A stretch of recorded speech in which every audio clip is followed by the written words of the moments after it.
Hollywood box office episode కి మీకు స్వాగతం. కొద్దిగా లేట్ అయినా చాలా ఇంట్రెస్టింగ్ అప్డేట్స్ వచ్చాయి. అండ్ బాక్స్ ఆఫీస్ గురించి కూడా మీరు పక్కాగా తెలుసుకోవాలి. ప్రెసెంట్ రన్ అవుతున్న ఫిల్మ్స్ అండ్ అప్కమింగ్ గా బిగ్ ఫిల్మ్ కూడా రాబోతుంది కాబట్టి.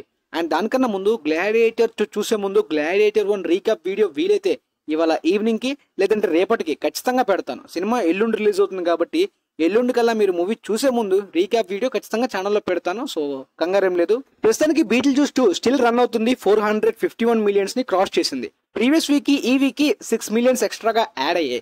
ప్రీవియస్ వీక్ లో మనం మొత్తం హాలోవిన్ అయిపోయింది కాబట్టి ఫిల్మ్ ని కంప్లీట్లీ స్క్రీన్స్ నుండి తీసేయచ్చు. 1 మిలియన్ కూడా ఎక్స్ట్రాగా యాడ్ అవ్వదని అనుకున్నప్పటికీ 6 మిలియన్స్ అంటే బిగ్ డీల్.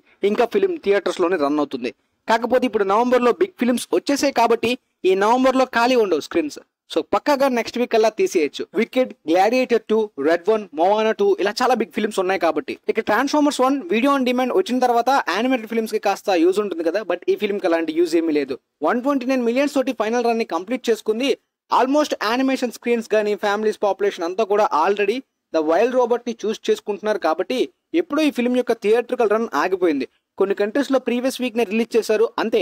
ఆ తర్వాత నెంబర్ ఏమాత్రం కూడా ఈ వీక్ లో ఎక్స్ట్రాగా యాడ్ కాలేదు. బాక్స్ ఆఫీస్ దగ్గర ఫ్లాపే. ఫిల్మ్ 150-160 మిలియన్స్ వచ్చి ఉంటే ప్రాఫిట్ జోన్ బ్రేక్ ఈవెన్ అయి ఉండేది. బట్ ఈ ఫిల్మ్ ఎందుకని ఆడియన్స్ నుండి ఈ విధంగా రిజెక్ట్ అయ్యి ఫ్లాప్ అయిందనే దాని గురించి ఆల్రెడీ స్టార్టింగ్ వీక్స్ నుండి చెప్పాను కదా, మళ్ళీ కొత్తగా ప్రతి వీక్ లో నేను చెప్పలేను కాబట్టి మీకు డౌట్ ఉంటే ఆ వీడియోస్ చూసుకోండి. ఇక తర్వాత ద వైల్డ్ రోబోట్ కొద్దిగా స్లో అయిన ఫీలింగ్ అయితే వస్తుంది అనమాట. అంటే యానిమేటెడ్ యొక్క లాంగ్ రన్ కి ఈ ఫిల్మ్ ఫ్యామిలీస్ కిడ్స్ లోని బాగా వాళ్ళకి నచ్చేలాంటి స్టోరీ తోటి బాగా పుల్ చేసింది.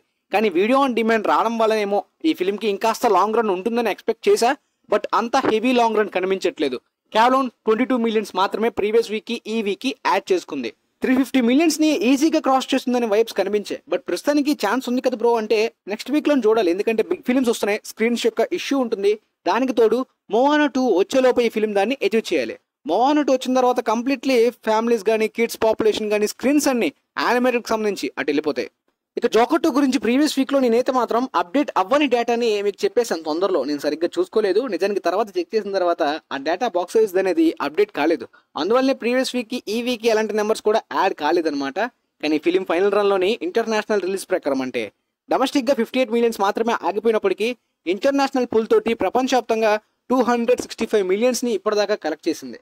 సో క్లియర్లీ ఇదైతే మాత్రం అంటే పెద్ద లాస్ అయినా ద మార్వెల్స్ కన్నా కాస్త నెంబర్స్ ఎక్కువగానే ఈ ఫిలిం కి వచ్చాయి. కాకపోతే ఫ్లాష్ ని బీట్ చేయలేకపోయింది. ఫ్లాష్ అంటే రీసెంట్ టైమ్స్ లోని బాగా లోయెస్ట్ గా కలెక్ట్ చేసిన సూపర్ హీరో ఫిల్మ్స్ లోని ఫ్లాష్ ఇప్పుడు తప్పించుకుంది. ఇప్పుడు అందులోకి జోకర్ 2 కూడా యాడ్ అయింది. Madame Web, Morbius, the Marvels, Blue Beetle, Shazam 2, ఇప్పుడు జోకర్ 2. తర్వాత ద ఫ్లాష్ కూడా 271.4 మిలియన్స్ దగ్గర మాత్రమే ఉంది. పెద్ద తేడా ఏం లేదు, 6 మిలియన్స్ దగ్గర తేడా అంతే ఈ ఫిల్మ్స్ కి. ఇవి బాగా లీస్ట్ గా కలెక్ట్ చేసిన super hero films. Even Black Adam లో కూడా అలాంటి నెగిటివ్ రివ్యూస్ తోటి ఆ టైప్ ఆఫ్ 40 కనిపిస్తుందని చాలా మంది అనుకున్నప్పటికీ అక్కడ స్టార్ హీరో పుల్ తోటి ఆ ఫిలిం అయితే మాత్రం ఆల్మోస్ట్ 390 మిలియన్స్ ని దాటి కలెక్ట్ చేసింది.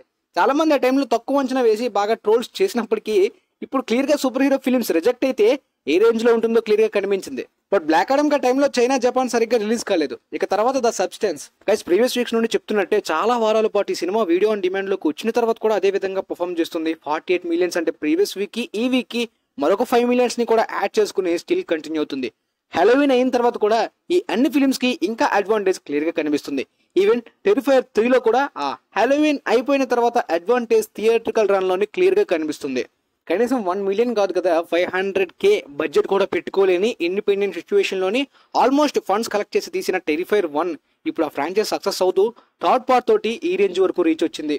కేవలం 2 మిలియన్స్ పెట్టారు థర్డ్ పార్ట్ కి, 79 మిలియన్స్ కలెక్ట్ చేసింది. So next part fourth part కి ఖచ్చితంగా 100 మిలియన్ క్లబ్ దాటేసి గట్టి ప్రాఫిట్స్ వస్తాయి లో బడ్జెట్ లో. హాలోవిన్ అడ్వాంటేజ్ అన్ని ఫిల్మ్స్ కి కనిపించాయి. అఫ్ కోర్స్ స్మైల్ 2 యొక్క అడ్వాంటేజ్ కూడా క్లియర్ గా కనిపించింది హాలోవిన్ తర్వాత. కానీ తర్వాత ఆ రేంజ్ పుల్ నేను అంతకు మించి ఎక్కువ ఎక్స్పెక్ట్ చేశా. స్మైల్ 2 యొక్క పర్ఫార్మెన్స్ ఆ రేంజ్ రీచ్ అయితే కనిపించట్లేదు. ఓపెనింగ్ వీకెండ్ లో ఓకే, బట్ ఇంటర్నేషనల్ కంట్రీస్ లో కానీ ప్రపంచవ్యాప్తంగా ఉన్న చాలా మంది ఆడియన్స్ కి స్మైల్ 1 రేంజ్ లోని రీచ్ స్మైల్ 2 కి జరుగుతుందో లేదో మనకు తెలియదు కాబట్టి ముందుగా ప్రమోషన్స్ మార్కెటింగ్ పర్ఫెక్ట్ గా చేయకపోవడం పారామౌంట్ యొక్క తప్పు అయింది.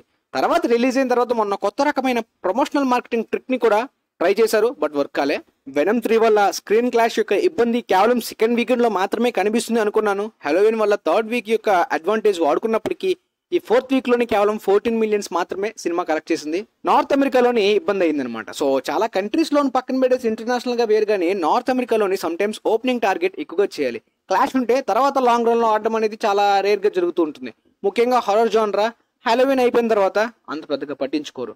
కానీ వెనమ్ 3కి మాత్రం ఇక్కడ నార్త్ అమెరికాలోని సపోర్ట్ ప్రీవియస్ పార్ట్స్ రేంజ్ లో కనిపించకపోయినప్పటికీ ఇంటర్నేషనల్ కంట్రీస్ లో పార్ట్ 1 రేంజ్ లో రిలీజ్ చేశారు, ఫైనల్ పార్ట్ అని చెప్పి గట్టిగా ఎమోషనల్ గా ప్రమోట్ చేశారు కాబట్టి క్లియర్ గా అది సోనీకి వర్క్ అయిందనమాట.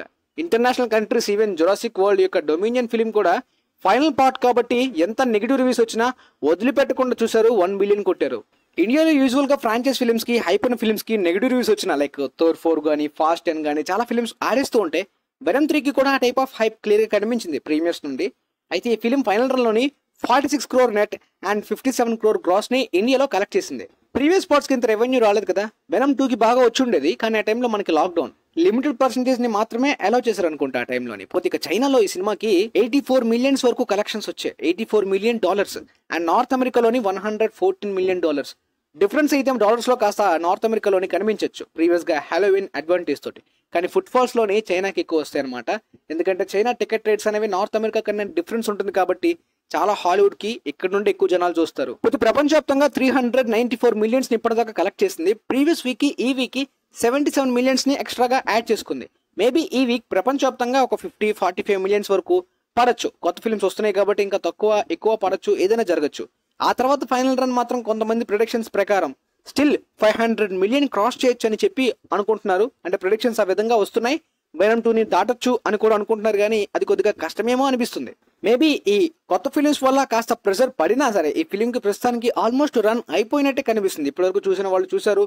ఇంకా ఫైనల్ ఫిల్మ్ అనుకుని చాలా కంట్రీస్ లో చూడాలి అనుకున్నా కూడా 450 million ని మాక్సిమం క్రాస్ చేయొచ్చు అని అనుకుంటున్నాను. మరి చూద్దాం, నెక్స్ట్ వీక్ యొక్క హోల్డ్ బట్టి మనకి కంప్లీట్ క్లారిటీ అయితే వచ్చేయచ్చు ఈ ఫిలిం ఫైనల్ రన్ ఎక్కడికి ఆగిపోతుందని. ఇండియాలో 11 days కి ఫిలిం యొక్క రన్ ఆల్మోస్ట్ అయిపోయి నెంబర్స్ రావడం ఆగిపోయింది అనమాట, చాలా తక్కువ డిజిట్స్ కి పడిపోయింది. ఇక అమెరికాలో కూడా ఆల్మోస్ట్ రన్ కంప్లీట్ అయిపోయినట్టే కనిపిస్తుంది. 114 million అంటే కొంతమంది 150 million కూడా నార్త్ అమెరికాలోని దాటొచ్చని ప్రిడిక్ట్ చేశారు. బట్ చూద్దాం నార్త్ అమెరికాలోని నెక్స్ట్ వీక్ యొక్క హోల్డ్ ఏ విధంగా ఉంటుందనేది క్లియర్ గా వరల్డ్ వైడ్ గా అర్థమైపోద్ది. ఇక డ్వేన్ జాన్సన్ యొక్క రెడ్ 1 కొన్ని ఇంటర్నేషనల్ కంట్రీస్ లో లిమిటెడ్ రిలీజ్ అయితే ప్రస్తుతానికి జరిగిందనమాట. చైనాలో కూడా 2 million వచ్చాయి. అండ్ ఇది నాన్ ఫ్రాంచైజ్ ఫిలిం, దాంతోపాటు ఒరిజినల్ గా ట్రై చేస్తున్నప్పటికీ కనీసం బజ్ అండ్ ప్రమోషన్స్ లేని ఈ బిగ్ బడ్జెట్ ఫిలిం ఖచ్చితంగా బ్యాడ్ వైబ్స్. అంటే ఇప్పుడు రావాల్సిన సినిమా బాగా డిలే అయింది. పైగా ఓటీటీలో కూడా ప్లాన్ చేసిన సినిమా ఇప్పుడు థియేటర్లు గా ప్లాన్ చేసిన ప్రమోషనల్ మార్కెటింగ్ ప్రకారం ఈ సినిమా రిలీజ్ అవుతున్నట్టు కూడా ఎవరికి తెలియదు. ఎంత పెద్ద బిగ్ బడ్జెట్ ట్యాగ్, దానికి తోడు ఈ సినిమా కంప్లీట్లీ ఆరిజిన్, ఎలాంటి నవల్ బేస్డ్ అండ్ పాపులర్ గా ఎవరికి తెలియడానికి ఏ ఫ్రాంచైజ్ మీద కూడా కాదు.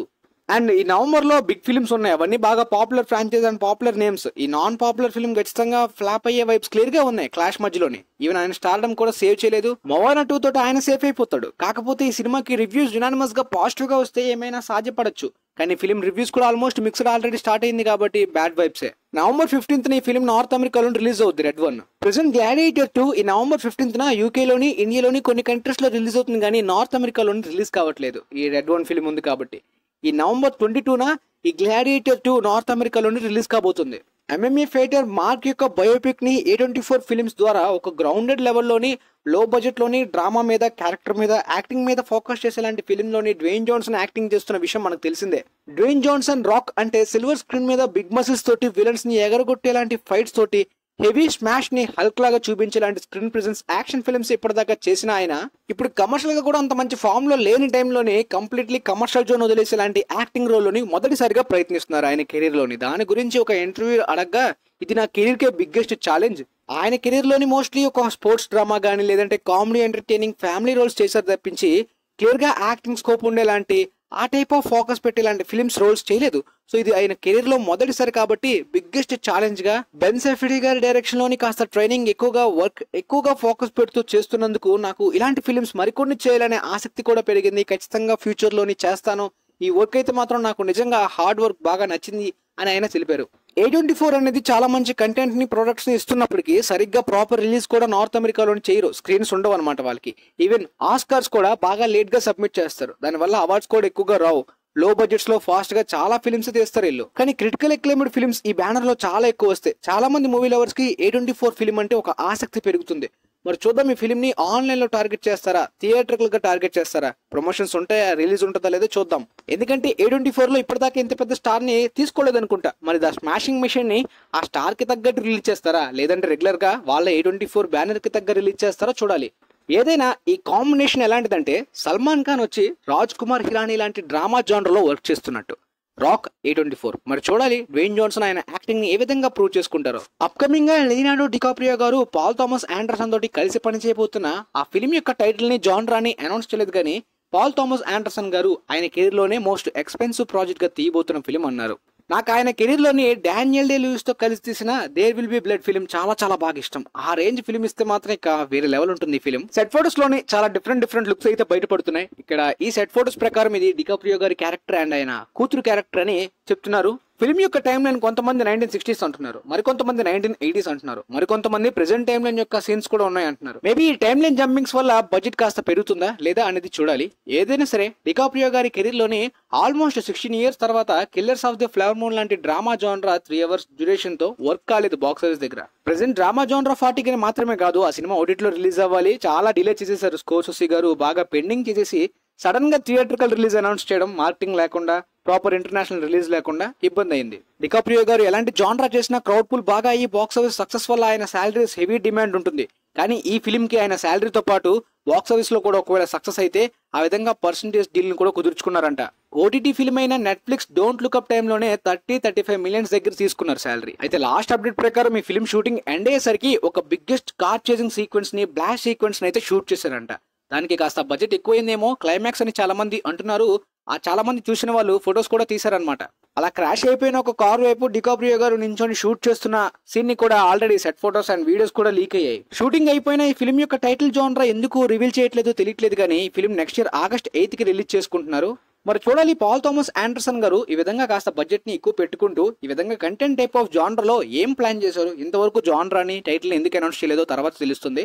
మొన్న వీడియోలో మనం మాట్లాడుకున్నాం కదా, రే స్కైవాకర్ మీద స్టార్ వార్స్ ఫ్రాంచైజ్ లో చాలా హేటెడ్ క్రియేట్ అయింది. ఫెమినిజాన్ని అన్నెసరీ రుద్దిన ఫీలింగ్ చాలా ఫిలిమ్స్ లో కనిపించడం, చాలా మంది స్టార్ వార్స్ ఫ్యాన్స్ కూడా డిసప్పాయింట్ అయ్యి వింటేజ్ స్టార్ వార్స్ లెగసీని, ఆ మాస్టర్ పీస్ ఫిల్మ్స్ యొక్క రిప్యుటేషన్ ని క్లియర్ గా డిస్నీ చెడగొడుతుంది. దీనికి తోడు వెబ్ సిరీస్ లు వరుస పెట్టి ఏది పడితే తీసేసి అన్నెసరీ ఫాటిక్ ని కూడా క్రియేట్ చేస్తుంది ఫ్రాంచైజ్ మీద.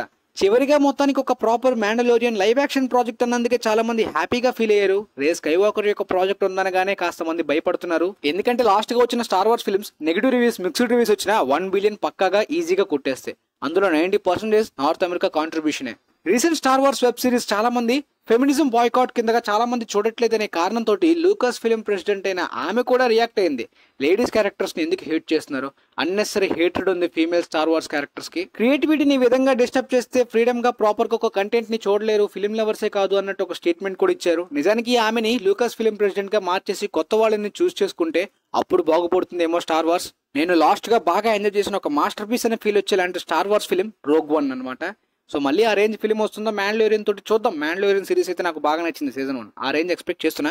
మరి ఇంత గొడవ జరుగుతున్నా కూడా ఈ రే స్కైవాకర్ మీద ప్రాజెక్ట్ ని ఆపడం లేదు కదా, మల్టిపుల్ ప్రాజెక్ట్స్ ని ప్లాన్ చేస్తున్నారు. అంత దూలేంటో నాకు అర్థం కావట్లేదు. ఒక 2-3-4 ఫిల్మ్స్ అయితే మాత్రం రే స్కైవాకర్ ఫిల్మ్స్ కి సంబంధించి ప్లాన్ చేస్తున్నారంట.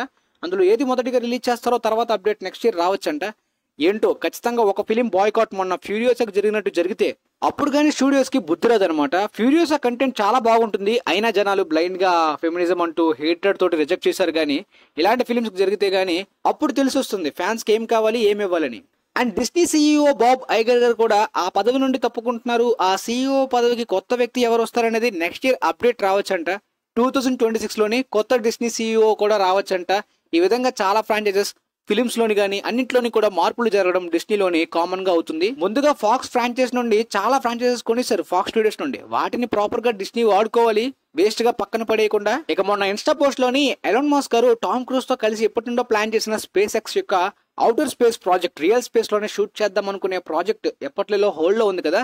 ప్రస్తుతానికి ట్రంప్ పదవిలోకి రాగానే ఎలాన్ మస్క్ కి కావాల్సిన ఫేవర్స్ అన్ని వస్తాయి. ఆయన టెస్లా కంపెనీ గానీ ఈ స్పేస్ ఎక్స్ గానీ కొత్త ఎరా అనేది ఖచ్చితంగా మొదలవుతుంది. ఈసారి టామ్ క్రూజ్, డ్వేన్ జాన్సన్ లాంటి వాళ్ళు కూడా ట్రంప్ కే సపోర్ట్ చేశారు. ఈవెన్ టామ్ క్రూజ్ గారు ఎలాన్ మస్క్ కి ఫ్రెండ్ కాబట్టి, అండ్ ఎలాన్ మస్క్ ఎప్పటి నుండో స్పేస్ ఎక్స్ హ్యూమన్ క్రాఫ్ట్ యొక్క మిషన్ పర్మిషన్ గురించి ఎదురు చూస్తున్నారు. ఇప్పుడు ట్రంప్ విన్ అవడం తోటి ఆయన టెస్లా, స్పేస్ ఎక్స్ కి ఎలాంటి అడ్డు అదుపు ఉండదు.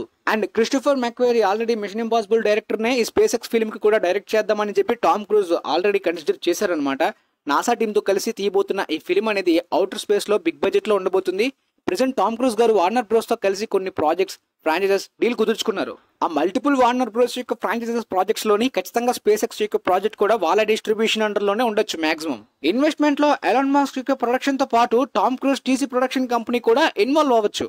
ఇక మనందరికీ తెలుసు డెడ్ రేకనింగ్ పార్ట్ 1 తోటి ఈ పార్ట్ 2 తో స్టోరీ అయితే ఎండ్ అవుతుంది. ప్రస్తుతానికి mission impossible franchise temporary ending. నేనైతే 90s వరకు కూడా ఈ మిషన్ ఇంపాసిబుల్ ఫ్రాంచైజ్ ఈ రోల్స్ చేయడానికి సిద్ధంగా ఉన్నాను, కానీ ప్రస్తుతానికి టెంపరీ ఎండింగ్ అని చాలా మందికి తెలుసు. సో మొత్తానికి ద ఫైనల్ రేకనింగ్ ఈ ఫ్రాంచైజ్ కి ఎండింగ్. తర్వాత మళ్ళీ ఆయన తిరిగి వస్తారో లేదో తెలియదు, కానీ మిషన్ ఇంపాసిబుల్ ఫ్రాంచైజ్ మాత్రం జేమ్స్ బాండ్ లానే కంటిన్యూ అవుతుంది. సో కొత్త ఈథన్ హంట్ ప్లేస్ లో ఇంకొక కొత్త స్పై ఏజెంట్ వస్తాడు. ఆ కొత్త ఏజెంట్ ప్లేస్ లోని గ్లెన్ పవలే ఈ ఫ్రాంచైజ్ ని లీడ్ చేయాలి, కంటిన్యూ చేయాలని చెప్పి టామ్ క్రూజ్ తెలిపారనమాట. సో ఇది నిజంగా ఆయనకి చాలా మంచి లక్. రీసెంట్ టైమ్స్ లో గ్లెన్ పవల్ తన స్టార్డమ్ ని అప్కమింగ్ ఫిలిమ్స్ తోటి తన గ్రోత్ ని అలా పెంచుకుంటూ వస్తున్నారు. ట్విస్టర్స్ తర్వాత ఆయన అప్కమింగ్ ప్రాజెక్ట్స్ బట్టి క్లియర్ గా న్యూ స్టార్ అని క్లియర్ గా అర్థమైపోతుంది. అలాంటి లైనప్ లో ఇప్పుడు మిషన్ ఇంపాసిబుల్ లాంటి ఫ్రాంచైజ్ అంటే క్లియర్ గా ఆయన స్టార్డమ్ వేరే లెవెల్ కి వెళ్ళిపోతుంది. Even Batman James gun universe లోని రూమర్స్ కూడా వినిపిస్తున్నాయి. గ్లెన్ పవల్ ఆల్రెడీ టామ్ క్రూజ్ తో కలిసి టాప్ గన్ మ్యావరిక్ లోని యాక్ట్ చేశారు. ఇప్పుడు టాప్ గన్ మ్యావరిక్ ఆ ఫ్రాంచైజ్ లో కూడా టామ్ క్రూజ్ గారి క్యారెక్టర్ తర్వాత గ్లెన్ పవల్ యొక్క హ్యాంగ్ మ్యాన్ క్యారెక్టర్ కంటిన్యూ అవుతుందని కూడా ఇదివరకు తెలిపారు.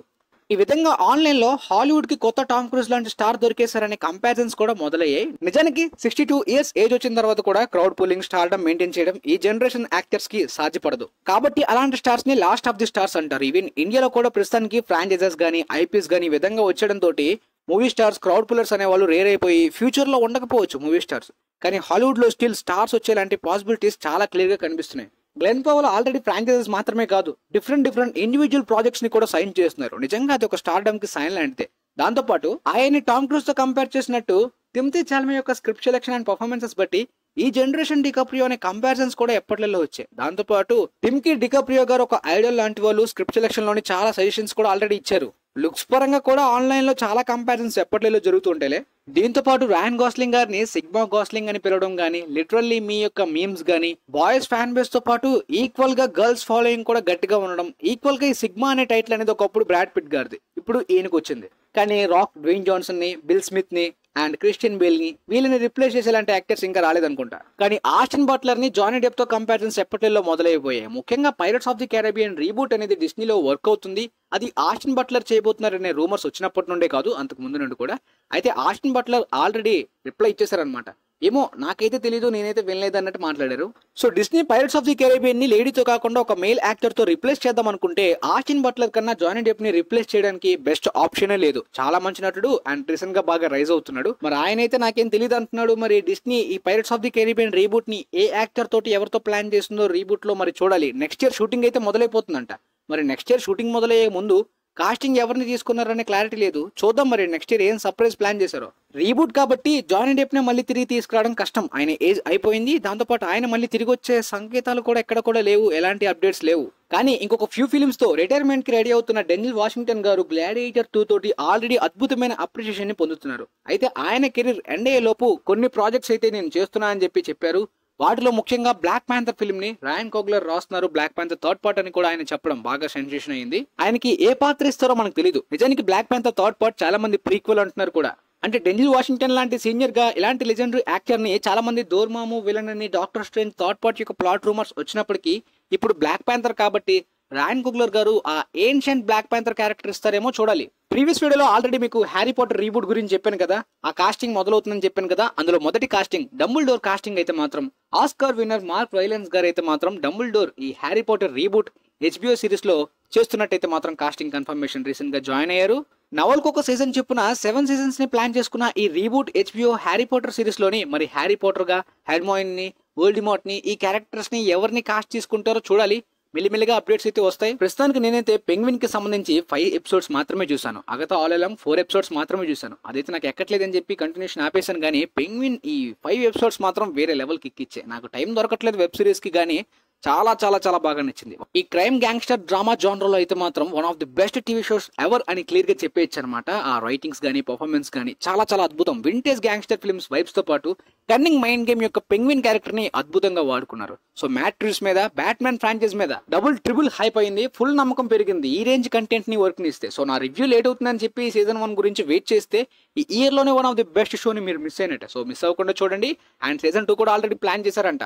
కాలిన్ ఫెరల్ గారి పర్ఫార్మెన్స్ బ్యాట్మ్యాన్ 2 లో ఉండబోతున్నారంట, థర్డ్ పార్ట్ లో ఉండబోతున్నారంట. లిటరల్లీ బ్యాట్మ్యాన్ కన్నా పెంగ్విన్ క్యారెక్టర్ పార్ట్ 2 లో ఏ విధంగా ఉంటుందని హైప్ పెరిగింది. ఎనీవే లేటెస్ట్ గా వచ్చిన ఆల్మోస్ట్ ఇంట్రెస్టింగ్ మెయిన్ అప్డేట్స్ అన్ని కవర్ చేసేస్తాను. మీకు కంప్లీట్లీ క్లారిటీగా అర్థమవుతుంది. మీ ఫ్రెండ్స్ లో ఉన్న చాలా మందికి ఈ వీడియో యూజ్ అవుతుంది అనుకుంటే వాళ్ళకి కూడా షేర్ చేయండి.